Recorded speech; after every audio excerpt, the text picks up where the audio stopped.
Hey, this is Chef Chad from Lex 530, and today I'm going to make one of my favorite and my daughter's personal favorite weeknight meals, which is a traditional pasta carbonara. For this dish, you only need a few ingredients. I got some salt if needed. Black pepper is very important, as carbonara is named after carbon or pepper. Got spaghetti, which is the traditional noodle used, although you can switch it up to whatever you really want.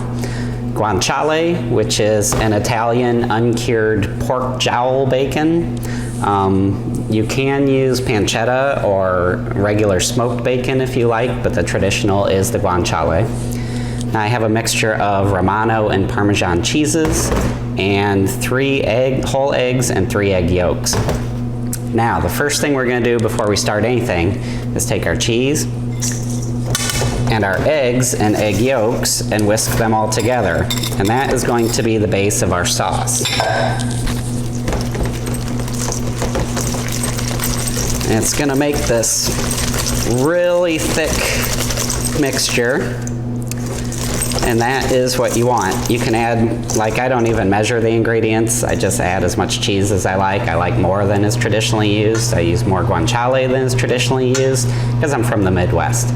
But you can use less if you'd like for health reasons.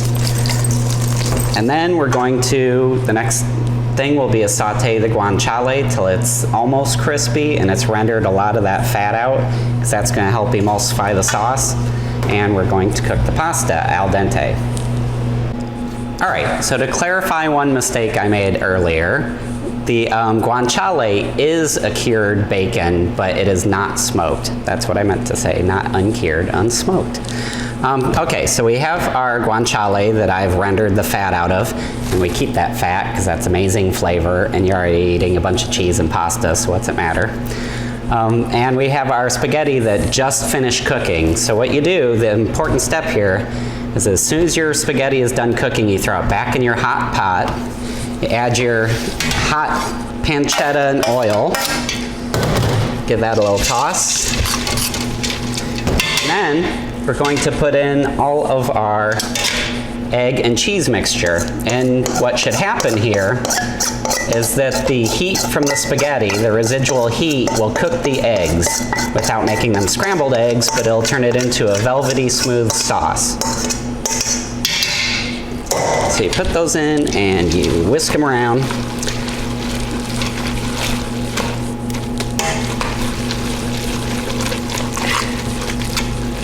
You see it's emulsified into a creamy sauce. Now also, a very important step that all Italians do when they're making sauces and pastas is to save some of your pasta water. This water is very high in starch, and the starch helps emulsify basically any sauce. If you're making a red sauce, it'll emulsify the oil into the tomatoes. If you're making a creamy sauce like this, it'll help make it creamier and keep it from drying out, because this one can dry out a little bit. So this is what our dish should look like. All right, so now we're gonna plate our carbonara. I like to use tongs. Sit it in the center, give your plate a little twirl to give some height. Then we're gonna give it lots of fresh cracked black pepper, as that's what the dish is named after. And there you have it, the pasta carbonara.